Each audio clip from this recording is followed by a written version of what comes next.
Most people think Buddhism has one big missing piece.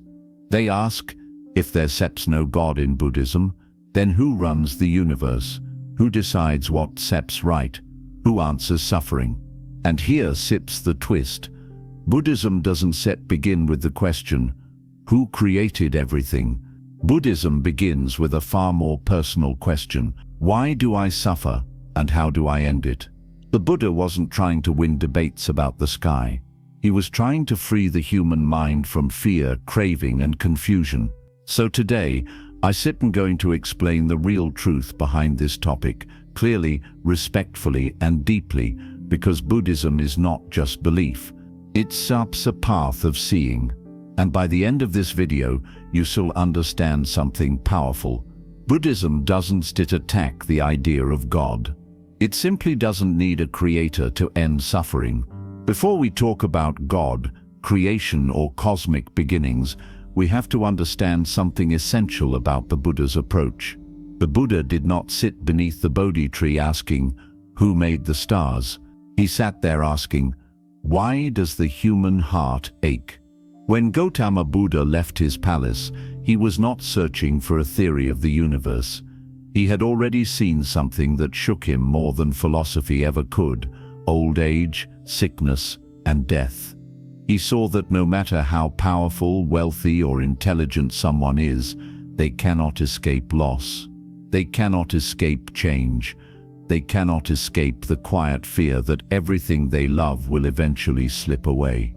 That is where Buddhism begins. Not with creation, not with divine authority, not with commandments carved into stone. It begins with the raw, undeniable fact of suffering. The Buddha's first teaching after awakening was not about a god. It was about the Four Noble Truths. He declared that suffering exists. He explained that suffering has causes. He revealed that suffering can end, and he offered a practical path to end it. This is revolutionary, because instead of asking, who controls the universe, the Buddha asked, what is controlling your mind? Look closely at your own life. When you feel jealousy, does it come from a god placing it inside you, or from comparison and craving?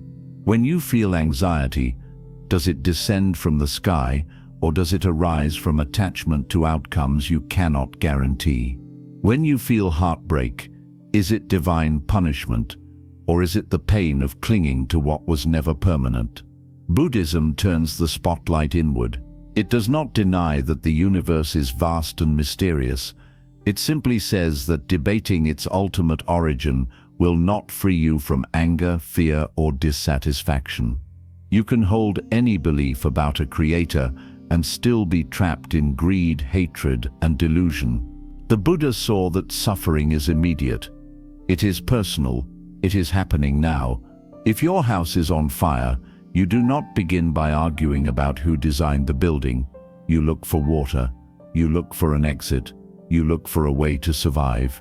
In the same way, Buddhism treats suffering as the urgent issue: birth, aging, illness, death, separation from what we love, association with what we dislike, not getting what we want. These are the flames. They burn in every culture, every religion, every era. And here is the deeper insight. Suffering is not random. It has causes. Craving is a cause. Ignorance is a cause. Clinging is a cause. When you cling to pleasure, you suffer when it fades. When you cling to identity, you suffer when it is challenged. When you cling to permanence, you suffer when life changes. This is why Buddhism does not build its foundation on belief in a creator. It builds its foundation on understanding cause and effect within experience. The Buddha was not indifferent to metaphysical questions.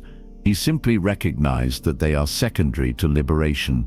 Even if someone could prove the universe was created by a supreme being, the problem of craving would still remain.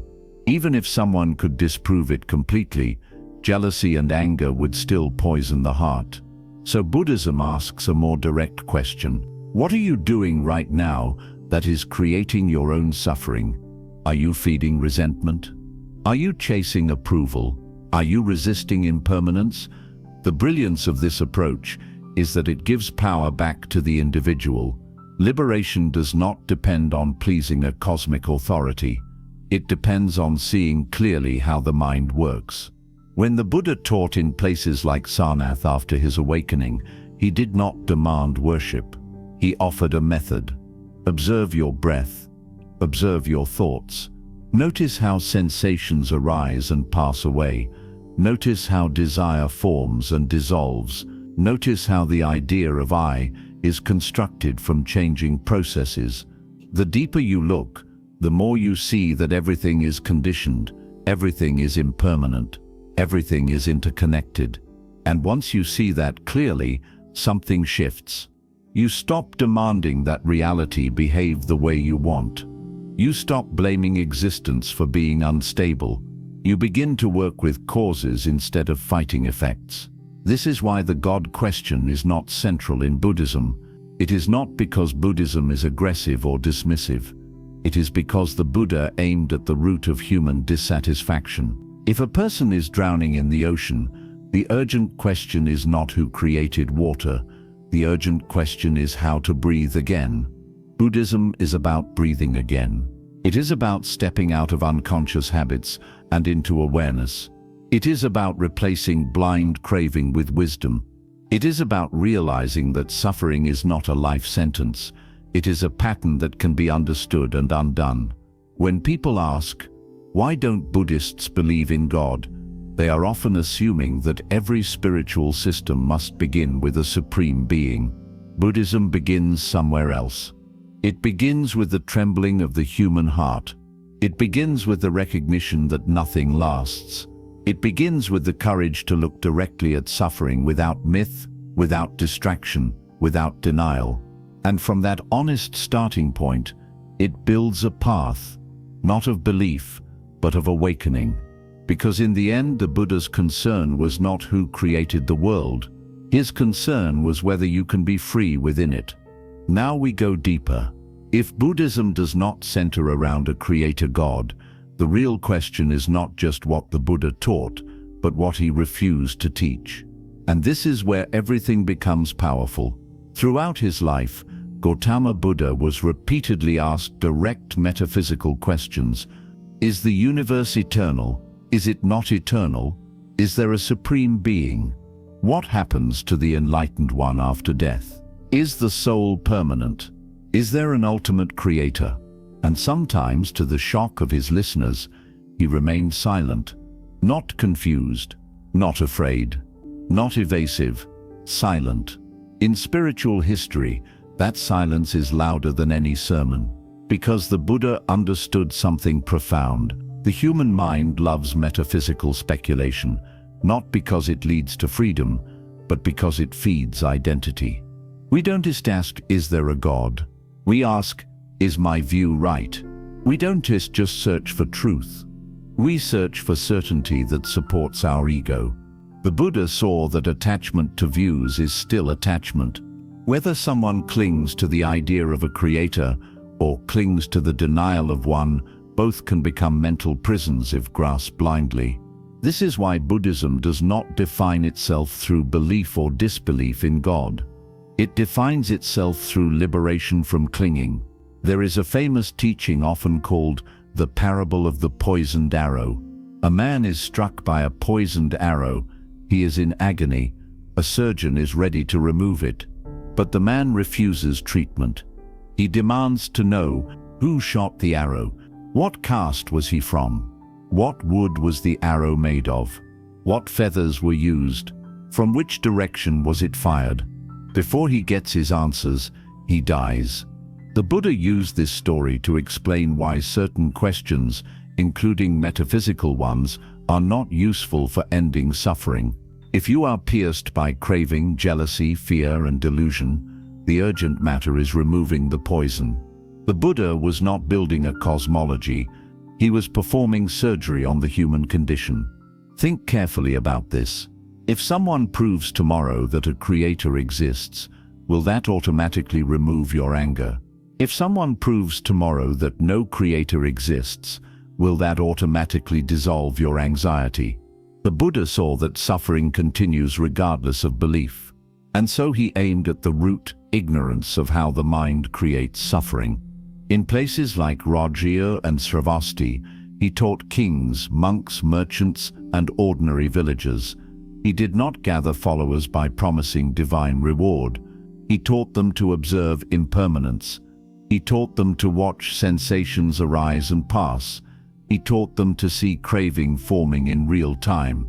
This is radical because most systems say, here is the ultimate authority, align with it. Buddhism says, here is suffering, observe it. Most systems begin with belief. Buddhism begins with investigation. This is why the Buddha sometimes categorized speculative questions as undeclared, not false, not true, undeclared. Why? Because debating the structure of the cosmos does not directly uproot greed, hatred, and delusion. And those three, greed, hatred, and delusion, are the real chains. The deeper truth is this: the God question often becomes a distraction from self-examination. It is easier to argue about the universe than to examine your attachment. It is easier to defend a doctrine than to watch your ego react. It is easier to build theories than to sit quietly and observe your mind. But Buddhism requires courage. It requires you to look directly at your own mental habits. When someone insults you, notice the heat rising. When someone praises you, notice the pleasure forming. When you fear losing something, notice the contraction inside. These are the arrows. And they are happening now, not in the distant cosmos. The Buddha saw that existence operates through dependent origination, causes and conditions unfolding endlessly, not a single command, but an interwoven process, not a divine decree, but conditioned phenomena arising and ceasing. Rain falls because of atmospheric conditions. A tree grows because of soil, water, sunlight, time. Anger arises because of memory, expectation, identification. Joy arises because of gratitude, connection, calm attention. Nothing stands alone. Nothing appears independently. Nothing is permanent. When you see this deeply, the question shifts. Instead of asking, who created all this? You begin asking, what conditions am I creating right now? Am I creating suffering through attachment? Am I creating peace through awareness? This is where Buddhism becomes incredibly empowering. If suffering were purely the result of a divine will, your role would be obedience. But if suffering arises from causes and conditions, your role is understanding and transformation. The Buddha did not deny the existence of gods in the mythological sense. In early Buddhist cosmology, there are devas, heavenly beings with long lifespans and refined states of existence. But here is the key difference. Even devas are impermanent. Even celestial beings are subject to karma. Even heavenly realms are temporary. No being stands outside the law of impermanence. And that is why no being, however powerful, can grant ultimate liberation. Liberation comes from awakening to reality as it is. The Buddha's silence on the creator question was not a weakness. It was discipline. He refused to let his teaching be reduced to metaphysical debate. Because once you cling to a view, your mind stops investigating. And the Buddha wanted you to investigate. He wanted you to see that every experience, pleasant or painful, arises, changes, and fades. He wanted you to realize that what you call self is also a process, thoughts, sensations, perceptions, reactions, constantly shifting. If there is no permanent, unchanging self, then clinging to identity is misguided. And if clinging to identity is misguided, then suffering has a solution. This is the heart of Buddhism. It is not anti-God. It is pro-awakening. It is not interested in winning theological arguments. It is interested in ending mental suffering.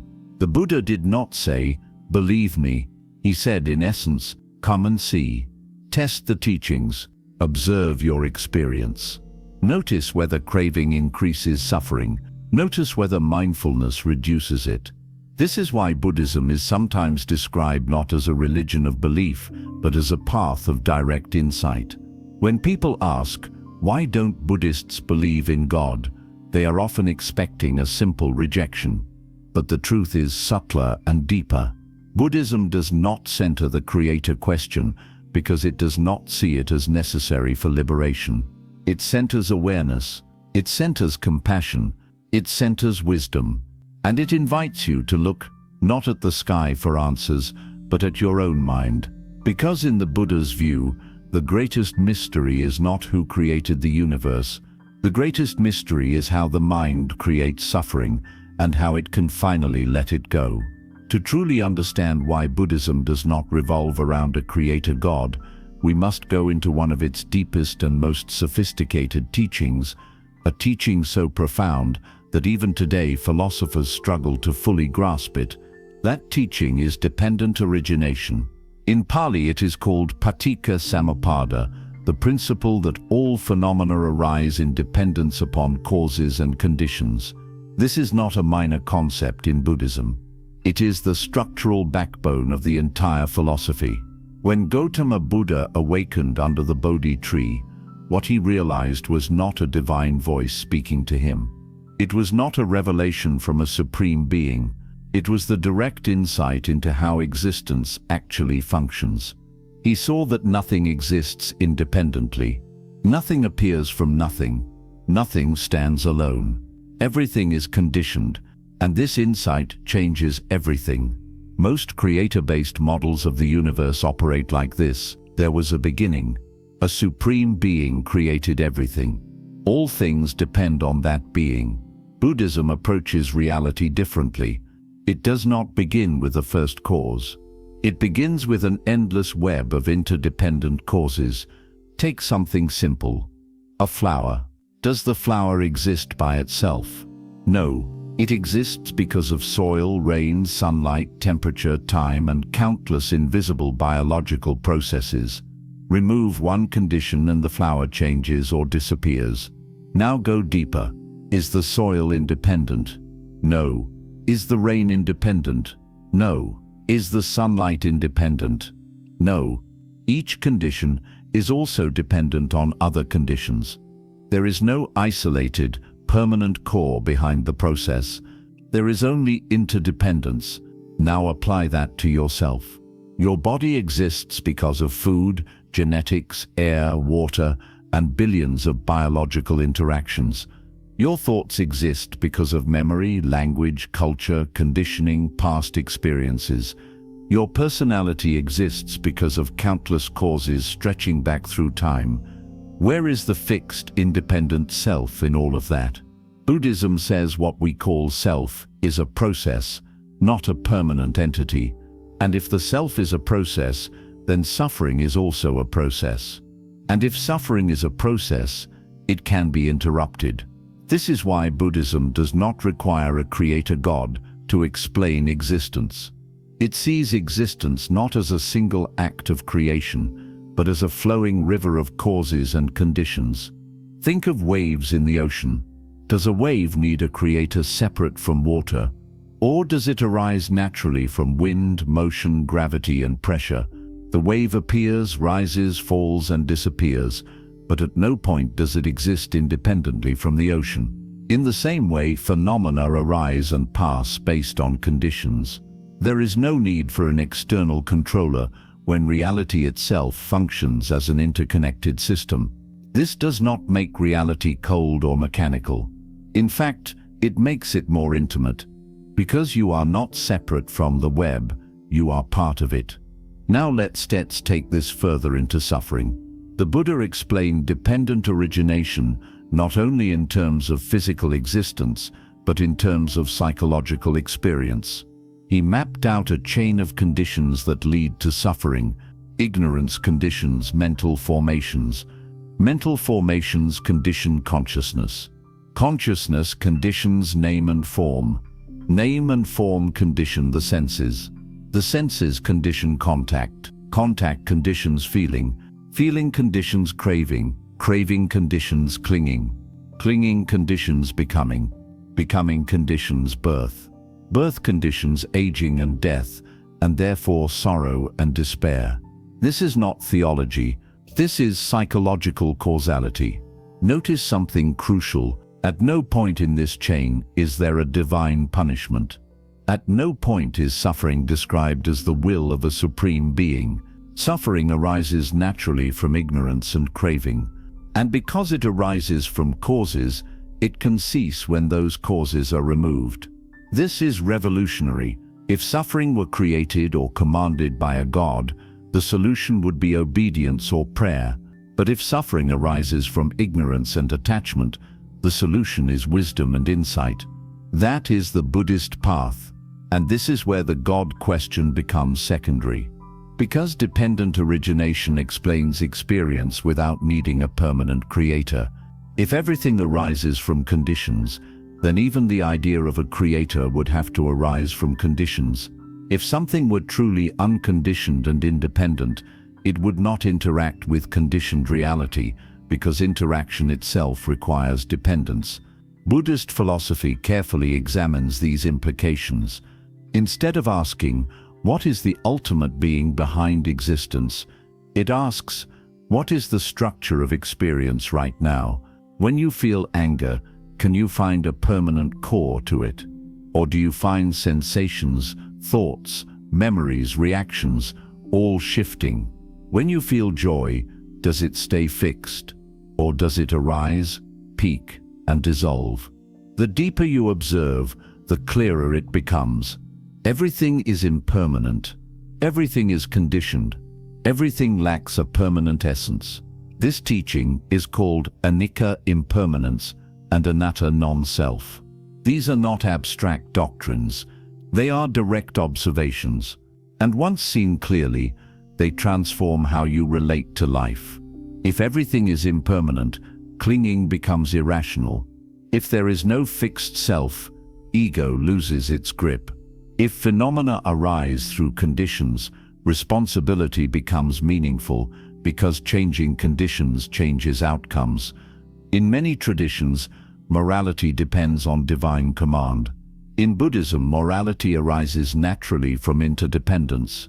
If you harm others, you condition your own mind toward aggression and restlessness.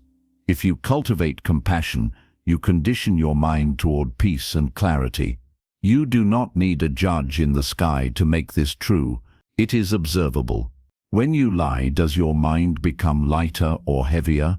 When you forgive, does tension increase or decrease? Dependent origination makes ethics practical, not authoritarian. And here is something even deeper. Because everything is interdependent, compassion becomes logical. If no being exists independently, then harming others ultimately disturbs the same web you are part of. This is why Buddhist compassion is not sentimental. It is grounded in insight. Now consider how powerful this is. If existence is an interconnected process without a fixed core, then the question who created it may be based on a misunderstanding. It assumes there must be a single independent origin point. But Buddhism suggests that reality is more like a circle than a line, more like a network than a hierarchy. The focus shifts from ultimate origin to immediate transformation. Instead of asking how the universe began billions of years ago, Buddhism asks, how does suffering begin in this moment? How does anger begin? How does craving begin? And more importantly, how does it end? Because that is what matters to liberation. The Buddha's awakening was not about discovering a supreme ruler. It was about discovering that suffering has a mechanism. And when you understand the mechanism, you are no longer trapped by it. So when someone asks, why don't Buddhists believe in God? The deeper answer is this: because Buddhism offers a complete explanation of experience based on interdependence and impermanence. It does not need a creator hypothesis to explain suffering. It does not need an external authority to justify morality. It does not need a permanent being to ground meaning. Meaning arises from awareness. Freedom arises from insight. Compassion arises from understanding interconnection. And the ultimate goal is not correct belief. It is awakening. Because once you see dependent origination directly, not as theory, but as lived reality, the world changes. You stop searching for someone to blame. You stop searching for someone to save you. You begin examining conditions. You begin transforming causes. And in that shift from belief to understanding, the path of Buddhism truly begins. If dependent origination explains how things arise, the next teaching explains what they really are. And this is where Buddhism becomes even more radical, because now we enter the territory of emptiness and non-self, ideas that completely reshape how reality is understood. When Gautama Buddha analyzed experience, he did not find a permanent soul inside the body. He did not find an unchanging essence behind thoughts. He did not find a fixed identity hidden beneath memory. Instead, he described what we call a person as 5 constantly changing aggregates form the body. Feelings, sensations of pleasant, unpleasant, neutral, perception, recognition and labeling, mental formations, intentions, habits, emotions, consciousness, awareness of experience. Together these create the illusion of a solid I, but when examined carefully, none of them are permanent. None of them are fully controllable. None of them remain the same even for a moment. And this is the core insight of anatta, non-self. Now think carefully. If there is no permanent, unchanging self in you, then the assumption that reality must be grounded in a permanent, unchanging being begins to weaken. Buddhism questions permanence itself. It does not deny that things exist. It denies that they exist independently and permanently. This is where the concept of emptiness becomes important, especially in later Buddhist philosophy, deeply articulated by masters like Nagarjuna. Emptiness does not mean nothing exists. It means nothing exists independently.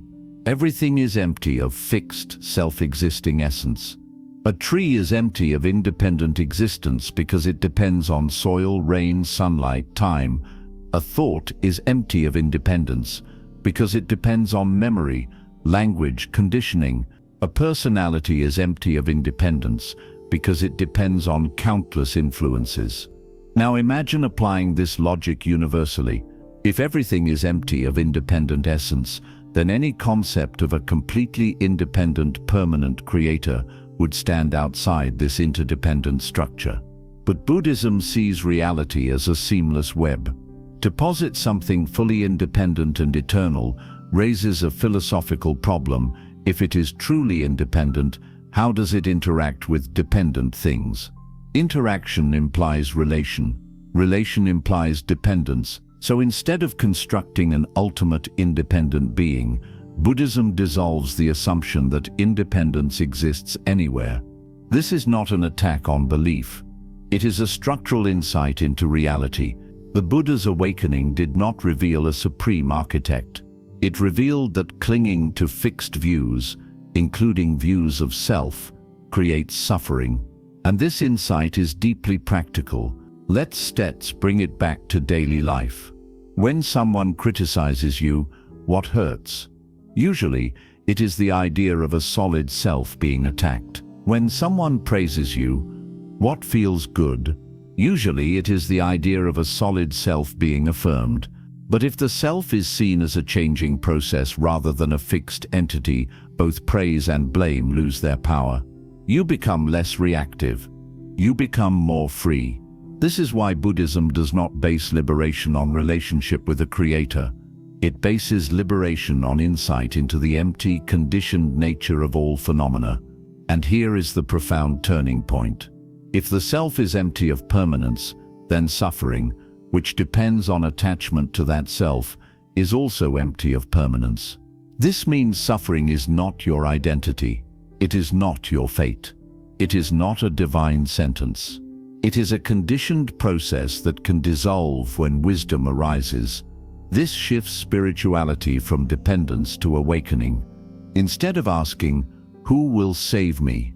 Buddhism asks, "What am I clinging to?" Instead of asking, "Why did this happen to me?" it asks, What conditions led to this, and how can they be transformed? The power of this shift cannot be overstated. Because once you stop assuming a permanent self at the center of experience, fear begins to weaken. Fear of death weakens because what is dying was never fixed to begin with. Fear of loss weakens because what you are losing was always changing. Even the fear of divine judgment becomes irrelevant because Buddhism does not frame existence as a courtroom. It frames existence as a flow. Now let's address something subtle. Many people assume that without a creator, life must lack meaning. But Buddhism approaches meaning differently. Meaning is not imposed from outside. It arises from clarity and compassion. When you understand interdependence, harming others feels irrational. When you understand impermanence, wasting time in hatred feels tragic. When you understand non-self, ego battles feel absurd. Meaning comes from awakening to how things truly are. This is why Buddhist practice emphasizes meditation so strongly. Meditation is not worship, it is observation. When you sit quietly and observe the breath, you begin to see impermanence directly. Each inhale arises and fades. Each exhale arises and fades. When you observe thoughts, you notice they appear uninvited and disappear without command. Where is the permanent thinker? Where is the unchanging controller? The deeper you look, the more transparent the illusion becomes. And with that transparency comes freedom. Because if there is no fixed self to defend, life becomes lighter. Now consider how this relates to the idea of a creator God. Many traditions describe God as eternal, unchanging, independent, and the ultimate ground of being. Buddhism questions the very coherence of independent, unchanging existence.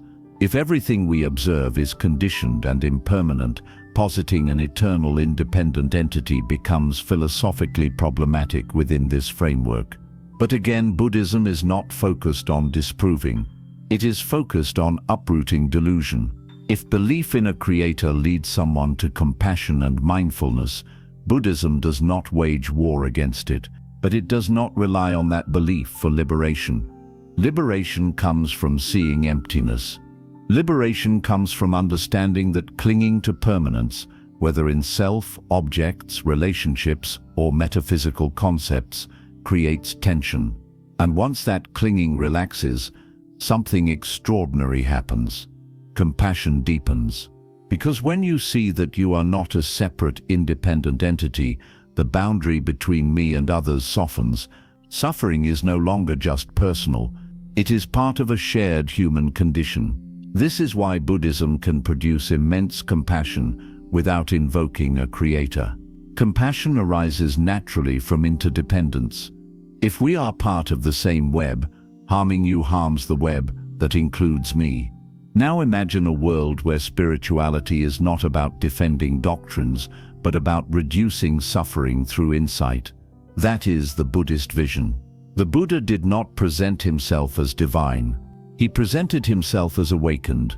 He did not ask for worship. He invited investigation.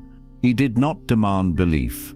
He offered a path, and that path does not begin with the question of God.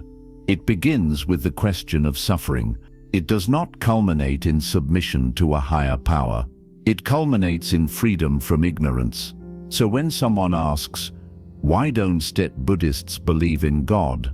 The deeper response is this: because Buddhism is built on the insight that all phenomena, including the sense of self, are empty of permanent essence. Because it sees reality as interdependent rather than commanded. Because it seeks liberation through wisdom rather than reliance. Because it finds the root of suffering not in divine will, but in attachment to illusions.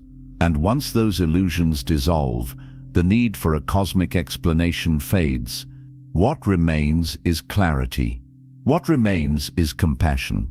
What remains is a mind no longer trapped by craving, fear, or the demand for certainty. And in that clarity, Buddhism finds something more powerful than belief. It finds awakening. Now we enter one of the most misunderstood areas of Buddhism. Many people say, if there is no creator God, then who decides right and wrong? If there is no divine judge, then what enforces justice? If there is no supreme authority, then why should anyone act morally? These questions assume something very specific, that morality must come from command. But Buddhism offers a completely different framework. And this is where the teaching of karma becomes essential. When Gautama Buddha spoke about karma, he was not describing a cosmic courtroom. He was not describing a divine accountant tracking your sins and rewards. He was not describing an invisible being handing out punishment. Karma in Buddhism simply means intentional action, and more importantly, the consequences that naturally arise from those actions. Not because someone is judging, but because cause and effect operate within consciousness. This is subtle and extremely powerful. Let's go slowly. When you plant a mango seed in the soil, what grows? A mango tree. You do not need a god to command the seed to grow that way. The seed contains potential, and when conditions are right, that potential unfolds. In the same way, when you plant anger in the mind, what grows? Restlessness, conflict, isolation. When you plant compassion, what grows? Connection, peace, trust. This is karma. It is not reward. It is not punishment. It is unfolding consequence, and this completely shifts the spiritual landscape. In many systems, morality is external. You obey because a higher authority demands it. In Buddhism, morality is internal. You act wisely because you understand that your actions shape your consciousness.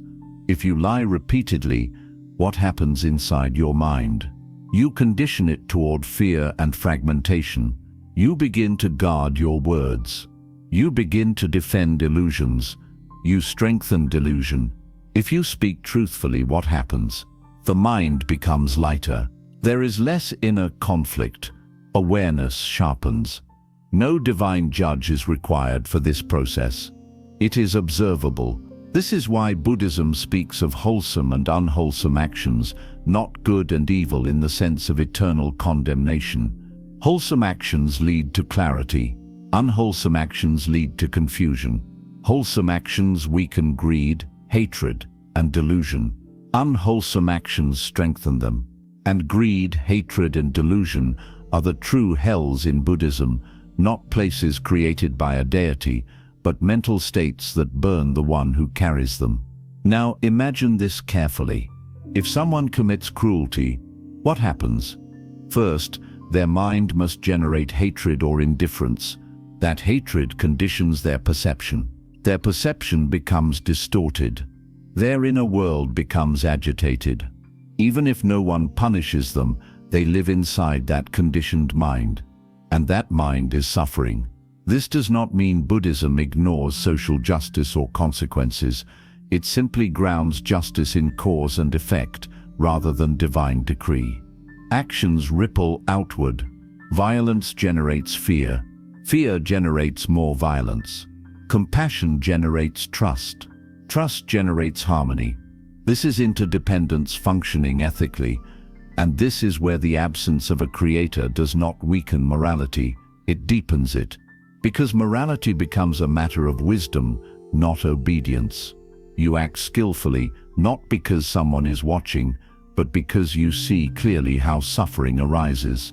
This is why the Buddha emphasized intention so strongly. Two actions can look identical on the surface, but differ completely in karmic weight, because intention shapes the mind. Giving charity for praise strengthens ego. Giving quietly with compassion strengthens generosity. The external act is similar. The internal conditioning is different. This psychological depth makes Buddhist ethics extremely sophisticated. It does not reduce morality to rule following. It connects morality to mental liberation. Now consider how revolutionary this is. If morality depends entirely on a creator, then without belief in that creator, morality collapses. But Buddhism demonstrates that morality is woven into the structure of mind itself. When the mind is clouded by greed and hatred, suffering increases. When the mind is guided by generosity and compassion, suffering decreases. This is not a command, it is a pattern. And patterns do not require divine enforcement. They require awareness. Now let's go deeper. Karma also operates across time. Your habits today shape your character tomorrow. Your repeated reactions form your personality. If you repeatedly respond to conflict with anger, anger becomes automatic. If you repeatedly respond with patience, patience becomes natural. You are not being judged, you are being shaped. Every moment is conditioning the next moment. And this is why Buddhism does not need a creator to explain justice. Justice is embedded in the fabric of causality. Not immediate justice, because conditions are complex, but inevitable consequence. A seed may take time to sprout, but once planted, it moves toward fruition. This perspective removes fear-based spirituality. You are not acting kindly to avoid punishment. You are acting kindly because kindness frees you. You are not avoiding cruelty because you fear wrath. You are avoiding cruelty because cruelty changes your mind. This transforms the spiritual journey. It becomes less about pleasing an external power and more about purifying perception. Now imagine a world where people understood karma deeply. They would realize that hatred harms the hater first. They would see that greed destabilizes the greedy. They would recognize that compassion strengthens the one who practices it. No cosmic police required, just awareness of consequence. This also addresses a common fear. If there is no God, is life meaningless? In Buddhism, meaning does not come from divine command. It comes from conscious participation in causality. You are not a passive subject of divine will. You are an active participant in shaping conditions. Every thought matters, every intention matters, every action matters. Not because it is recorded in a heavenly book, but because it conditions your future experience. And here is something even more profound. If everything arises through causes and conditions, then you are not permanently defined by your past. No sin is eternal, no mistake is fixed. Change the conditions, and the future changes. Cultivate mindfulness, and ignorance weakens. Cultivate compassion, and cruelty dissolves. Cultivate wisdom, and delusion fades. This dynamic flexibility is the opposite of fatalism. It is empowerment. Now step back and look at the larger picture. Buddhism does not deny morality. It redefines its foundation. It does not say, there is no justice. It says, justice is built into causality. It does not say, actions don't matter. It says, actions matter so deeply that they shape your entire experience. And this is why Buddhism does not require a creator God to ground ethics. Because the universe itself, as a network of interdependent causes, ensures that actions bear fruit. You cannot escape the psychological consequences of your own intentions. You cannot plant hatred and harvest peace. You cannot cultivate greed and expect contentment. This is not divine intervention. It is natural law. And once this is understood, something extraordinary happens. Fear-based morality collapses. Authentic responsibility emerges. You stop asking, what am I allowed to do? You start asking, what will this condition in my mind? You stop acting from obedience. You start acting from clarity. And that clarity is freedom. So when people ask, why don't Buddhists believe in God? They often assume morality would collapse without one. But Buddhism demonstrates something radical. Morality does not need a supreme commander. It needs understanding. Because once you see clearly how suffering is created, you naturally move away from it. And once you see clearly how peace is cultivated, you naturally move toward it. No divine threat. No eternal condemnation. just the simple, powerful truth. Your mind becomes what it repeatedly practices, and that in Buddhism is justice enough. Now we move into even deeper territory. Up to this point, we've explained that Buddhism does not require a creator because of dependent origination, non-self, emptiness, and karma. But now, we must ask something more uncomfortable. Why do human beings feel such a strong need for a creator in the first place?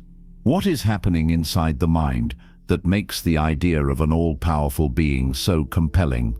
This is where the insight of Gautama Buddha becomes psychologically revolutionary. Because the Buddha did not begin by analyzing the universe. He analyzed the mind, and what he discovered was not just ignorance of facts, but deep emotional insecurity. Let's look at it carefully. Human life is unstable, everything changes. Youth fades. Health declines, relationships shift, success rises and falls, life ends. This instability creates anxiety. And the ego, the constructed sense of I, desperately wants certainty. It wants something permanent to hold on to. It wants something unchanging in a changing world. So the mind naturally gravitates toward ideas of permanence, a permanent soul, a permanent authority, a permanent protector, a permanent judge. These ideas provide psychological comfort. But the Buddha asked a radical question. Is comfort the same as truth? When you observe your mind during fear, what does it do? It searches for control. When you feel powerless, what does the ego crave?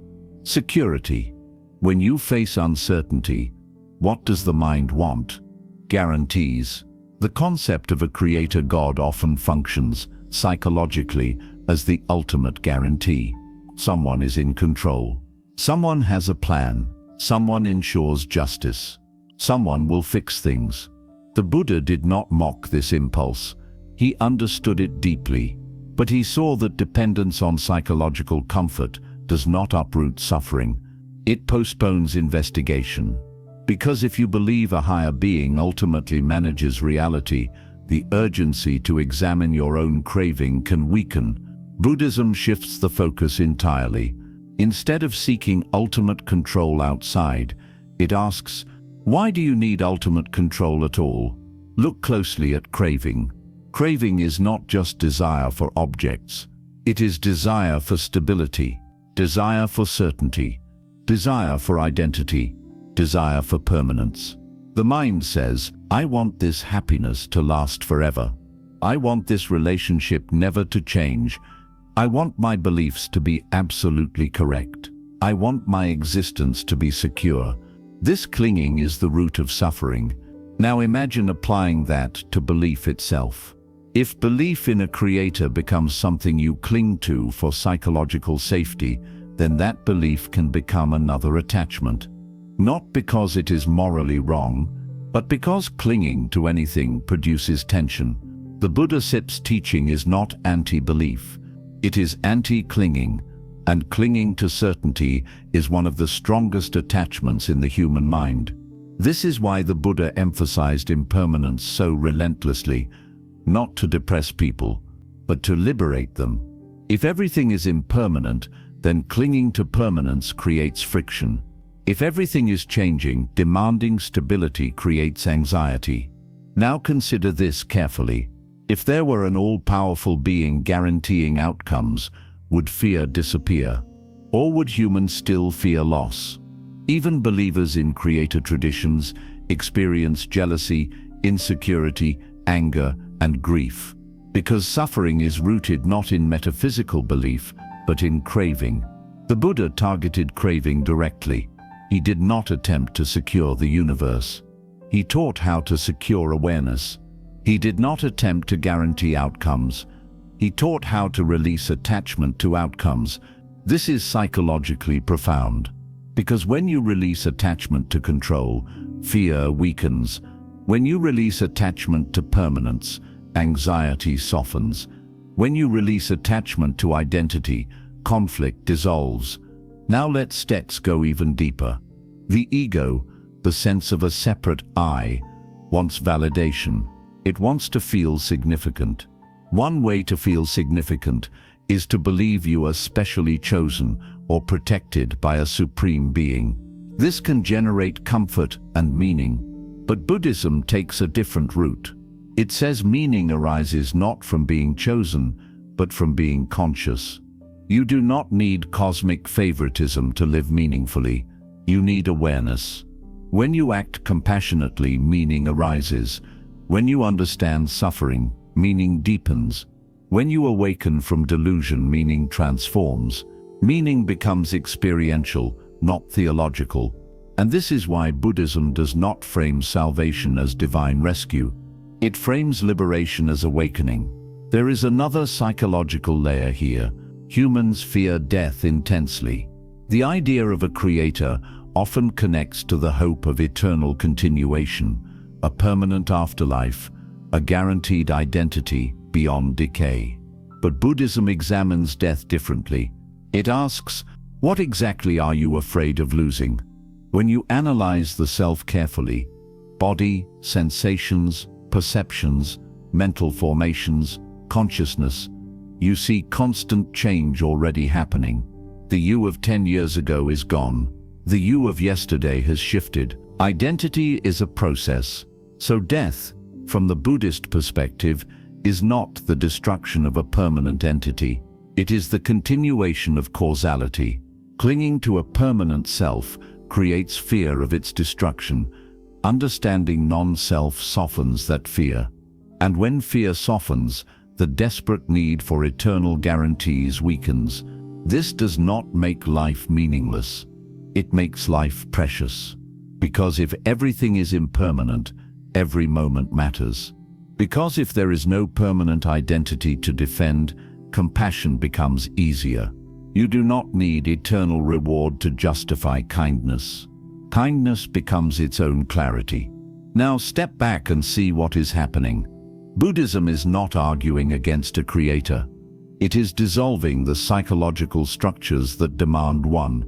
It is revealing how craving for control, permanence, and certainty drives metaphysical attachment.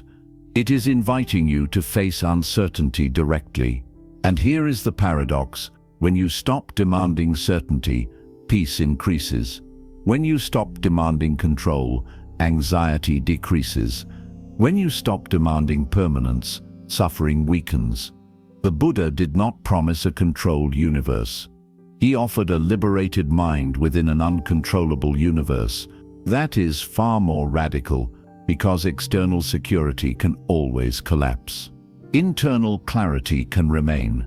And this is why Buddhism does not center around belief in God. Not because it hates the idea, not because it wants to rebel, but because the root of suffering lies deeper than metaphysical explanation.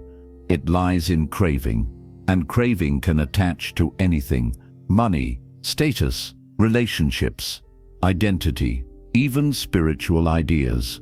The Buddhist path gently but firmly loosens all of them. It invites you to sit in silence and observe the mind. Watch how fear arises. Watch how desire forms. Watch how the ego constructs stories. And as awareness deepens, something remarkable happens. The need for absolute certainty begins to fade. The need for cosmic guarantees begins to soften. The demand for a permanent anchor begins to dissolve, not into emptiness in a negative sense, but into spacious clarity. And in that clarity, compassion naturally emerges. Because when you no longer cling to your own permanence, you become more sensitive to the fragility of others. You become kinder. You become less defensive. You become freer. This is the psychological revolution of Buddhism. It shifts spirituality from dependence to awakening, from external authority to internal insight, from metaphysical certainty to experiential wisdom. So when someone asks, why don't Buddhists believe in God? The deeper answer may be this: because Buddhism addresses the psychological roots that make us crave ultimate control, because it teaches peace through releasing certainty, not securing it. Because it finds freedom not in being protected from impermanence, but in understanding it completely. And once impermanence is understood, the fear that demanded a cosmic guarantee loses its grip. What remains is awareness. What remains is compassion. What remains is a mind no longer chained to the need for certainty. And that mind in Buddhism is closer to freedom than any belief could ever make it. Now we arrive at the deepest layer. Everything we discussed, dependent origination, non-self, emptiness, karma, psychological craving, leads to one central truth. Buddhism is not built on belief. It is built on awakening. And this is the ultimate reason it does not center around a creator God. Because belief can exist without transformation, awakening cannot. When Gautama Buddha attained enlightenment under the Bodhi tree in Bodh Gaya, he did not claim divine identity. He did not announce himself as a messenger of a supreme being. He did not say, "Worship me." He said something far more radical. He said essentially, "I have awakened." Not saved, not chosen. Awakened. That single word changes everything. Awakening means seeing reality as it truly is, without projection, without illusion, without clinging. It means seeing impermanence clearly. It means seeing non-self clearly. It means seeing how craving generates suffering. And here is the key difference. Belief is acceptance of an idea. Awakening is direct insight into experience. You can believe in a creator and still be consumed by jealousy. You can believe in divine justice and still be overwhelmed by fear. You can believe in heaven and still be trapped by greed. But you cannot awaken to impermanence and remain deeply attached in the same way. Because awakening changes perception. Buddhism does not say belief is useless. It says belief alone is insufficient. If someone asks the Buddha, "Is there a God?" and he redirects the question, it is not because the question is forbidden. It is because the question does not guarantee liberation. The Buddha was not trying to build a worldview. He was trying to dismantle delusion. And delusion is not primarily intellectual. It is experiential. You do not suffer because your cosmology is incomplete. You suffer because you cling to what changes. You suffer because you identify with what is unstable. You suffer because you demand certainty from a fluid world. Awakening removes that tension. Now imagine two people. One believes firmly in a creator God, but reacts with anger when criticized, collapses into despair when losing status, and clings desperately to identity. The other does not hold a creator belief, but sees impermanence clearly, responds with compassion, and remains steady in change. From a Buddhist perspective, who is closer to freedom? The answer is obvious. Freedom is measured by the absence of clinging, not by metaphysical correctness. This is why Buddhism centers practice over doctrine. Meditation is not ritual obedience. It is mental training. When you sit and observe the breath, you begin to see something astonishing. Thoughts arise without permission. Emotions shift without command. Sensations pulse and dissolve. Where is the controller? The deeper you observe, the more transparent the illusion of a fixed self becomes. And as the illusion weakens, suffering weakens.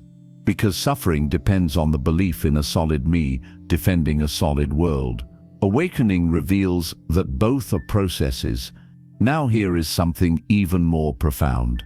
Buddhism does not claim exclusive truth. The Buddha encouraged investigation.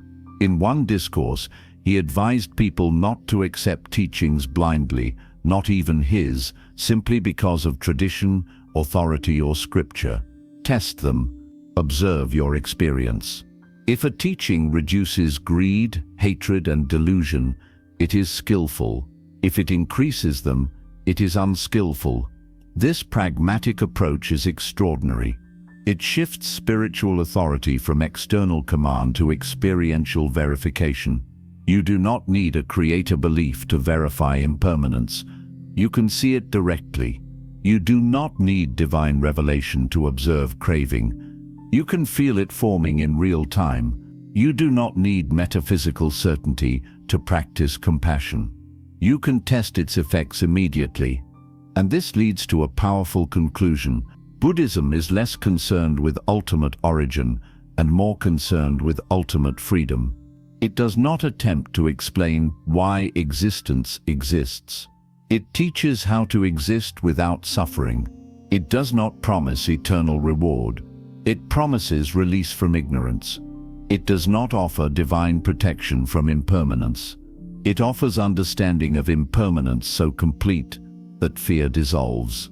This is the great shift. If you believe in a creator but remain enslaved by craving, suffering continues. If you do not believe in a creator but awaken to the nature of mind, suffering diminishes. Awakening is the measure, and awakening requires direct seeing. It requires courage to examine identity. It requires humility to release certainty. It requires discipline to observe the mind without distraction. But the reward is extraordinary. When awakening deepens, loss still happens, but despair weakens. Pain still arises, but resistance softens. Death still exists, but fear loses its edge. Because what was clinging has relaxed. This is why the Buddha's path is often described as the middle way. It avoids eternalism, the belief in permanent, unchanging essence. It avoids nihilism, the belief that nothing matters. Instead, it recognizes conditional existence and the possibility of liberation within it. You do not need to assert a creator. You do not need to deny one aggressively. You need to examine suffering, and once suffering is understood, the obsession with metaphysical certainty fades naturally. Because awakening answers a deeper question, not who created this, but why am I not free? And when that question is answered, through insight, through meditation, through ethical living, something incredible unfolds. Compassion becomes effortless. Because without a rigid self, there is less defensiveness. Patience becomes natural. Because without demand for permanence, change is accepted. Wisdom becomes stable. Because perception is no longer distorted by craving. This is the truth behind Buddhism. It is not a rebellion against God. It is a redirection of spiritual energy, from speculation to observation, from belief to awareness, from dependence to liberation. And once you taste even a moment of true awareness, a moment free from grasping, you understand why the Buddha did not center his teaching on a creator. Because awakening itself is transformative enough. No divine authority required. No eternal contract required. Just clarity, just compassion, just freedom from illusion. And in that freedom, something profound becomes obvious. The greatest miracle is not the creation of a universe. The greatest miracle is a mind that no longer clings to it. So now you see the full picture. Buddhism does not begin with a creator. It begins with suffering. It does not focus on who made the universe. It focuses on why the mind suffers inside it. It does not promise salvation through belief. It offers liberation through awakening. When Gautama Buddha awakened, he did not hand humanity a doctrine to defend. He handed humanity a mirror to look at craving, a mirror to look at fear, a mirror to look at attachment. And what he showed is both simple and revolutionary. You do not suffer because you lack belief. You suffer because you cling. Cling to identity. Cling to permanence. Cling to certainty. Cling to control. And when clinging relaxes, suffering weakens. This is why Buddhism doesn't revolve around a creator God. Not because it wants to argue. Not because it wants to deny. But because the Buddha discovered something deeper. Freedom does not come from explaining existence. Freedom comes from understanding experience. You can debate the origin of the cosmos for a lifetime, but if you never examine your anger, your jealousy, your fear, suffering remains untouched. Buddhism turns the spotlight inward. It asks, can you sit quietly with your own mind? Can you observe impermanence without panic? Can you let go of certainty and still remain steady? Because awakening is not about having the right belief. It is about seeing clearly. And when you see clearly, fear loses its grip, ego softens, compassion expands, peace becomes possible. So maybe the real question was never, why don't Buddhists believe in God? Maybe the real question is, why do we cling so tightly to certainty? And what would happen if just for a moment we released that grip? That is the invitation of Buddhism, not to believe more, but to cling less. Not to argue louder, but to observe deeper. Not to search for a cosmic authority, but to awaken the wisdom already within. If this shifted your perspective even slightly, reflect on this. Is freedom something granted or something realized? Tell me in the comments, do you think meaning requires a creator, or can meaning arise from awakening itself? And if you sit ready, in the next video, we explore another powerful question. What do Buddhists really believe about the soul and rebirth? Because once you understand that, your entire view of identity may change. Stay mindful, stay aware, and remember, the greatest transformation does not happen in the heavens.